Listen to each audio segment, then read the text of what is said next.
Well, good morning or afternoon. My name is Sinan Kanatsis, Chairman of the Internet Marketing Association, also known as IMA.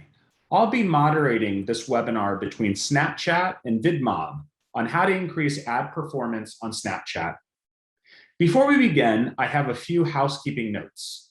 Today's session is being recorded to be available for viewing post-conference.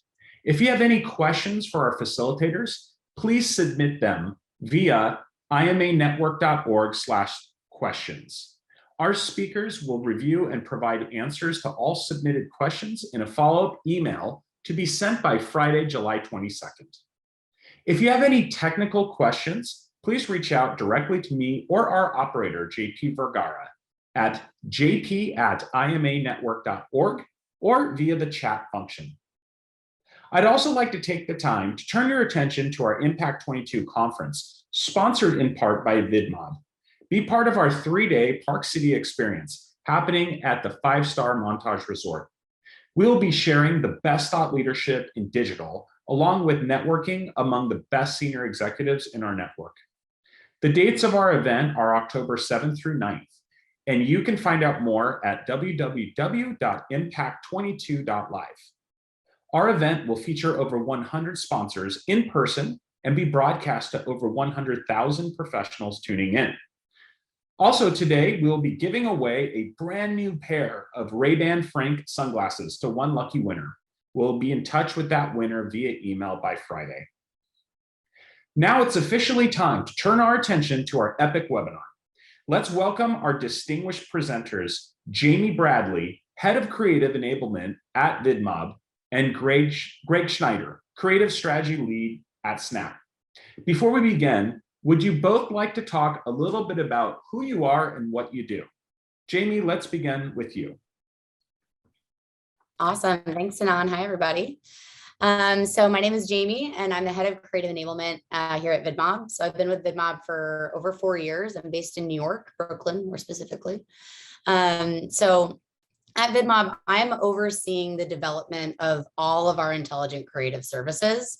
So that includes data-informed social digital video and stills, but also along with more innovative capabilities like user-generated content and augmented reality. And those are some things that we work very closely with Snap on too. So I'm excited to be here with you, Greg. Awesome. And Greg, why don't you give a little background of yourself? Hey all, I'm Greg Schneider, Creative Strategy Lead at Snap. My team works with brands and ad agencies to pitch new creative ideas and strategies, as well as recommend creative best practices for optimizing campaigns at Snapchat. Today, I'm going to introduce Snapchat as a platform, how we think about video, and it'll be available to answer any questions from the audience via email. Awesome. Thank you, Greg. Well, excellent. Thank you both. Without further ado, let's jump right in with Jamie and VidMob. Jamie? Awesome. Thanks, Greg. I'm going to back up one step and just share a little bit about what we're going to cover today. So we did our intros. We're going to talk just for a second about kind of the marketing landscape. I'll share a little bit more specifically about what VidMob's doing in this space. And then as Greg mentioned, he'll go into Snapchat and how we've been working together. And then we're actually going to go through some insights and review within specific industry verticals and those best practices. And as mentioned, we'll have a Q&A follow-up via email. So excited to dig in with everybody. So the current landscape, this should be pretty familiar to everybody here. But world events and adjusting to changing consumers is hugely important for marketers in our space, right? We all know the impacts right now of cookie deprecation. It's making it really difficult to drive advertising performance through targeting, right? So we have to find other ways to reach our audiences. New platforms and formats are making it impossible to keep up with creative best practices. I know that well. And marketers are overall just finding it difficult to harness the right data to inform creative decisions, right? It's kind of a flood of data. And so how do you know where to look and what to pull from to actually inform that creative? And then there's just the sheer volume of creative that's required to keep up with the speed of digital, right? It used to be you can run an ad for 6 months, and now you can run an ad for a few days, right? And so just being able to kind of keep up with that pace is a real challenge for marketers. So one of my favorite stats, one of VidMob's favorite stats is this, which is 70% of marketing performance is driven by creative. Creative is often extremely overlooked, right? It can be all about the channel, all about the audience. And even when you nail those things, you're leaving 70% of the pie on the table if you're not considering the power of creative, right? So how can marketers keep up with the changing landscape? So we know that creative is the single greatest untapped resource at any marketer's disposal. And it's the best way that you can deliver differentiated marketing impact. So in an age where we can only act on what we can measure, all too often creativity is overlooked as a competitive advantage. So that's really what we're going to dig into today.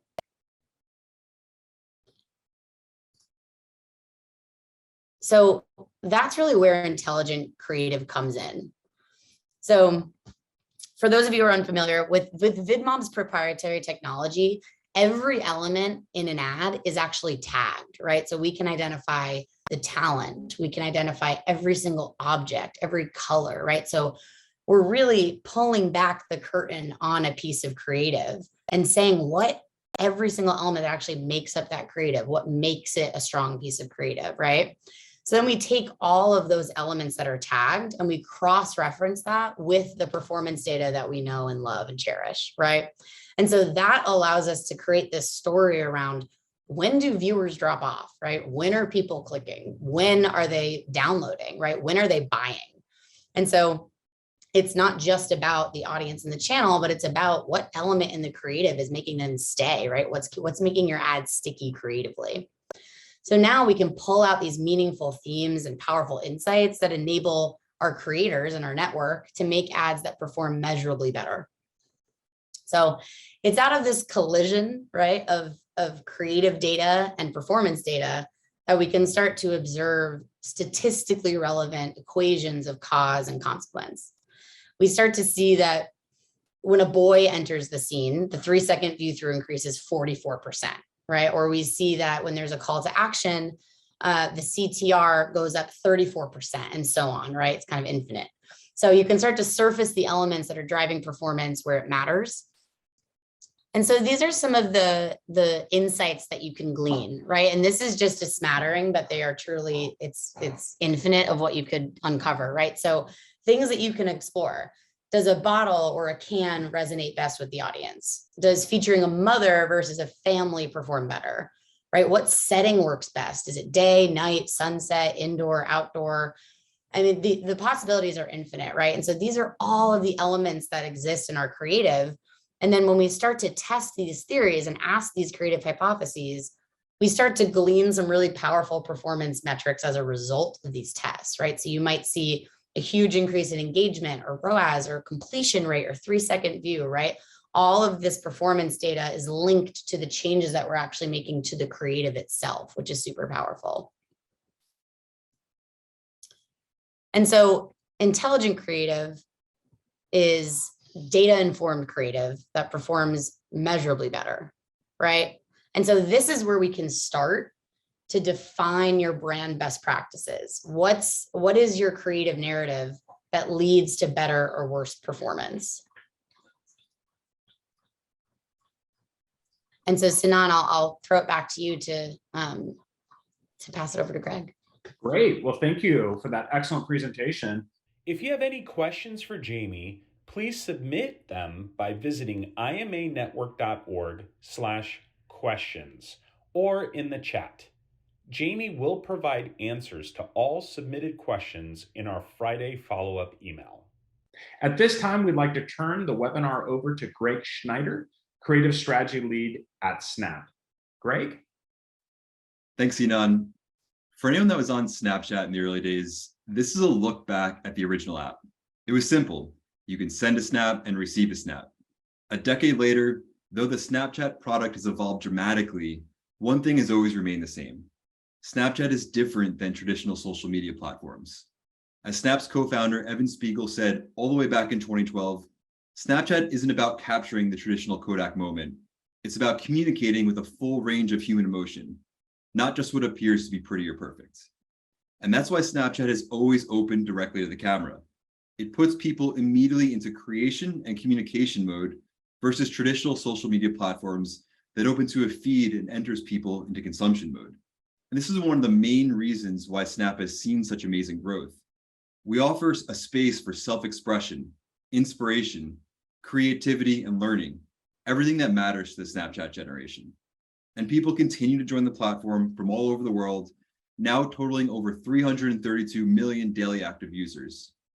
And if we look at monthly active users, the audience is even larger, reaching over 600 million people from around the world. And we even now reach more than 75% of 13 to 34-year-olds in over 20 countries, a demographic that is hard to reach, yet is so important to so many advertisers. And from day one, we anticipated and believed in the importance of full-screen vertical video made for mobile. This isn't just a trend, but instead, it's changed the way people can share their stories and evolve the way a brand can tell theirs. And I think it's important for brands to understand Snap's history and evolution of video storytelling. We invented the stories format back in 2013, which is now universal across many other platforms. Next, we began creating stories and content around major cultural moments. We call them community stories, or as you may remember them by their original name, Our Stories. Over the next few years, we launched publisher shows with world-class media partners, then Snap Originals, original programming created for Snapchatters by Snapchat, and creator shows starring celebrities and influencers. And most recently, we launched Spotlight, a new way for our community to find the most entertaining snaps in one place. And while the digital and mobile ad landscape continues to change seemingly every day, this isn't the first time in history that this was the case. For any ad history nerds joining us today, this visual may look familiar. It's the first ever TV ad that went live on July 1st, 1941, before a baseball game between the Brooklyn Dodgers and Philadelphia Phillies. While I kept the sound off for the purpose of this presentation, the ad was simply a 15-second radio spot that was played alongside this image. And while Bulova Watches deserves a shout out for being a first mover, there's no creative consideration for this new medium, no video production, no storytelling, and no comedic beats that are so familiar to the TV ads we know today. And I bring this up because advertising on Snapchat is no different. It's a new, modern type of advertising that requires its own creative considerations and best practices. But the good news is that we have these creative insights to share, and it's easy to apply to your brand's creative. And the VidMob team is going to showcase it all to you in just a moment. And while there are many ways to advertise on Snapchat, today we're going to focus on Snap Ads. And you should think of Snap Ads as full screen, sound on, and customizable for your objectives. Awesome. Thanks, Greg. I loved your call out to how important it is for creativity to ring king on Snap, right? Because that's what users, like, you open to the camera, users need to be inventive, users need to be creative. And I think that's kind of the calling of this webinar, is it's not just about the users, right? It's also like we as marketers need to be creative, right? It's that creativity that audiences see through, right? They see that creativity, and that's what draws the thumb stops, right? And that's what we're after. So that's what we're going to dig into now, right? This is all great in theory, right? Hopefully by now you're starting to understand the importance of creative and the impact of that on performance. You're starting to see how Snap has been an innovative leader creatively in this space. But how do you start, right? How do you know where to start if you want to, develop really strong, intelligent creative for Snap? And so that's what we're going to help you guys figure out. And so what we did is we analyzed ads across 3 verticals. So entertainment, financial services, and CPG, that all appeared on Snapchat within a period of 2.5 years. And so with our creative analytics, which is proprietary AI-powered technology, we analyzed every single visual element that made up the creative to actually help you, the marketer, determine creative strategies, right? And so this research really quantifies how Snapchat consumers respond to different visual cues. So it's a really great place for you guys to get started. So what did we learn? So let's start with entertainment. So again, we analyzed over 2.5 years. And so we analyzed over 4,000 ad campaigns over 7,500 video ads and 11 billion impressions. So needless to say, we have some really strong data to back up these insights. And we really wanted to pluck out kind of our top 3 of what we felt like would be a really strong place for you guys to start. And the first is be direct with your consumer, right? So regarding branding, this means feature your brand at the very beginning of a video within the first 2 seconds. So those that did actually had a 35% higher swipe rate compared to brands that introduced their branding after the 2-second mark. That's really significant, right? And we've I think in social video, we've talked about, like lead with branding in the first 3 to 5 seconds. This really takes that to the next level, especially on Snap and like catching that attention quickly, right? So first 2 seconds, get that branding in there. And then there's the call to action, right? So in a more traditional video, I'm sure in that awesome spot, Greg, I've never seen the first ad ever created. That was awesome. But in the infancy of video, right, it was very much like tease the audience and then boom, call to action at the end.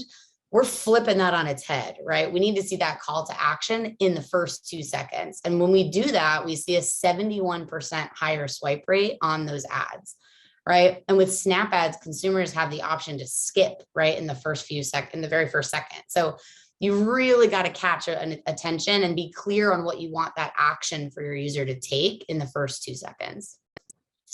The second is make it pop. So this means that for entertainment, it's all about visuals. On a platform like Snap, especially, which is founded on visual communication, this rings especially true with ads containing heavier text. You generally see greater drop off, right? So try and use text more sparingly. So when messages are communicated visually, brand messages resonate stronger with that audience. And that doesn't include logos. You can absolutely and should include the logo up front, but other supporting copy, try and be really thoughtful about the word choice, right? And really make sure that you're choosing strong visuals to lead with. And the third one for entertainment is be short, be sweet, and be actionable. So this is all about ad length, which I think you heard me kind of repeating over and over, especially for Snap. So generally speaking, short ads work better, right? They work best to drive engagement.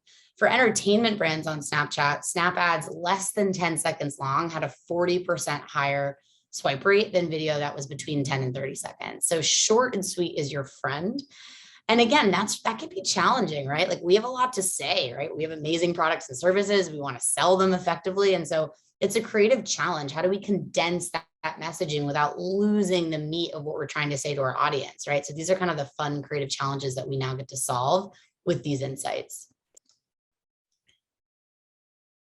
All right, financial services. So again, did a whole analysis over 2.5 years. We analyzed over 500 ad campaigns, just under 3,000 video ads, and 10 billion impressions. And where did we land with that? So again, to get you guys started, one of the first key insights that we gleaned from the data we collected is that star power is powerful. And that might sound obvious, but it's actually not. It totally depends on the vertical and the channel. Sometimes star power can actually work against you. So this was a really interesting insight specifically for financial services. So we define celebrity status. It's actually determined by a proprietary algorithm that analyzes IMDb listings and an actor's popularity. So we see when FinServ utilizes their celebrity endorsements, there's a 39% increase in view through rate. So it's very clear that that has a super positive effect on engagement. So use those endorsements. Make it pop, right? So lead image should stand out. Use bold colors and lighting to differentiate your lead image from the background, right? And again, be really purposeful with the text. So when text takes up less than 5% of the screen, we actually see an increase 19 times over.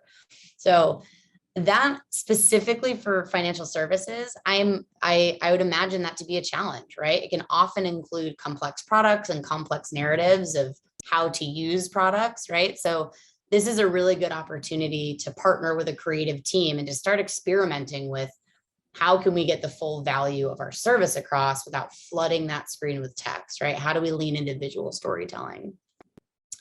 And then the third is really capture attention. So what does this mean? This means that we want to be opening an ad on one key scene, right? So for those first 3 seconds, don't jump around and cut to different perspectives, stick with one scene. So it's better to give users a sustained image because it lets them orient themselves and understand what they're taking in. So when Crave maintained one scene for the first 3 seconds, there was a 17% increase in view through. And that tells us that a quick change in perspective right at the beginning of an ad can sometimes be jarring to people, right? So creating consistency in what they're seeing and giving them time to take that in before jumping to the next perspective. Awesome. And then the third vertical that we dove into was CPG. So again, over 2.5 years, we analyzed just under 4,000 ad campaigns, 86 ad accounts, and 28 billion impressions. It's quite a few impressions. And so what did we glean from that? The first is hit them early and hit them hard, right? So once again, getting that really early upfront branding in the first 2 seconds, it's actually proven to make consumers watch longer, right? So we're not in the game of tricking a consumer to thinking they're not watching an ad. That trust and that credibility and transparency is really what your audience is looking for. So knowing that it's branded, knowing the brand that they're engaging with helps them to sit back, relax, and kind of enjoy the show. The second is the great outdoors. So ads that showcase the outdoors increase both view time and swipe rate. So I think this might be an interesting creative challenge for certain CPG brands, right? Some products or services may traditionally lend themselves to a more indoor setting. So if this is a new space, this could be a really great opportunity to test and learn different creative approaches. So maybe try out different products or different messaging in the outdoor environment, right? And then you can learn even more specifically what works for your brand. And then the third is say it loud, right? And I think Greg could probably echo this as well. Like sound is no longer a nice to have. It is a must have, right? So we say videos that utilize the power of sound increase view time 3.5 times over, right? And especially in the new age of a lot more people talking to camera, people being in discovery mode, wanting to scroll through and watch a ton of content at one time, sound is on, volume is on, and people want to, engage with sound, right? So experiment with music, with voiceover, with sound effects, right? All of this is part of sound, and it's incredibly important to capture your audience attention. And it can also build brand loyalty in this kind of positive sentiment that outlives that 10-second piece of creative, right? Phew, it's a lot of learnings. But it's really good stuff, and it's a really great place to start. So again, sometimes the kind of mass amount of data can be overwhelming, and the sheer amount of volume of creative that we're expected to develop can be, it's like, where do I start, right? And so hopefully these have been really grounding insights for you all, just to know that these are data-informed decisions that can go into your creative to potentially increase performance. So kind of reviewing what we just went over, for CPG and entertainment, while there is no one-size-fits-all strategy, insights can certainly help you to start informing on your brand's best practices, right? So we've talked about getting the message across early and emphatically, right? Logo up front, CTA up front. Don't try and slip the branding in, right? Make it really clear at the beginning and end of the ad who you are and what you represent. When you display your brand name, make it stand out, right? Use high amounts of contrast. Really think about how the visuals are playing to your audience, not just the text. And never hide the call to action, right? Gone are the days of the 60-second ads where we can tease, boom, call to action. We got to get that stuff up front in the first 2 seconds. And then with financial services, and truly with all of these industries, or if your industry wasn't covered here today, I encourage you to start finding ways to test these creative hypotheses, right? Because while this is a great place to start, it's not one size fits all. And as you start to test and learn, you may find certain things work for your brand that maybe, work differently for others. So ask yourself the question, will a big, bold banner of text cause users to stop their thumbs? Or should text maybe be more subtle? Do I need celebrity endorsers to help move the needle for consumers? Or are endorsements mostly ignored by my customers? And can I save a lot of money by not needing that, right? And so these are the things that you can start to poke at and explore in your creative. And then again, the caveat here is that these studies are a great place to start, and they're a great place to pique your curiosities. but it's not one size fits all, right? So I encourage you to use these as a starting point and then to start to glean your own insights from there. Back to you, Sinan. Awesome. Wow. Amazing. Thank you, Jamie and Greg. What great insights and learnings. As a reminder for our audience and community, if you have any questions for our facilitators, please submit your questions by visiting imanetwork.org/questions. Our speakers will review and provide answers to all submitted questions in a follow-up email to be sent to you by Friday, July 22nd. Thank you again for being part of this webinar. We will be back at you with more epic content, and we look forward to seeing you at Impact 22 in October in Park City, Utah. On behalf of VidMob, Snap, and the Internet Marketing Association, we wish you a great rest of your day. Thank you.